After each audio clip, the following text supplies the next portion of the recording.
সপ্তাহে ৭ দিনের মধ্যে অন্যান্য দিনের তুলনায় জুম্মার দিন অনেক গুরুত্বপূর্ণ এবং তাৎপর্যপূর্ণ।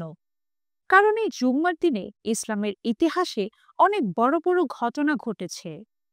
এই জুম্মার দিনের গুরুত্ব সম্পর্কে অনেক হাদিস রয়েছে।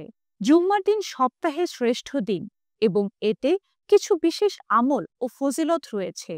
এই দিনে গোসল করা, সুগন্ধি ব্যবহার করা, আগে মসজিদে যাওয়া, সূরা কাহাফ তেলাওয়াত করা, বেশি বেশি দরুদ শরীফ পাঠ করা এবং জুম্মার নামাজের জন্য অধীর আগ্রহে অপেক্ষা করার কথা হাদিসে এসেছে। এছাড়া জুম্মার দিনে দোয়া কবুল হওয়ারও বিশেষ সময় রয়েছে। রাসূলুল্লাহ সাল্লাল্লাহু আলাইহি ওয়াসাল্লাম বলেছেন, যে ব্যক্তি জুম্মার দিন সুন্দর করে গোসল করে, অতঃপর তেল ব্যবহার করে এবং সুগন্ধি নেয়, এরপর জুম্মার নামাজে আসে, আর কারো কোনো কথা না শুনে চুপ করে মনোযোগ দিয়ে খুতবা শোনে, তার জন্য উভয় জুম্মা অর্থাৎ গত জুম্মা থেকে বর্তমান জুম্মা পর্যন্ত এবং অতিরিক্ত আরও ৩ দিনের গুনাহ মাফ করে দেওয়া হয়।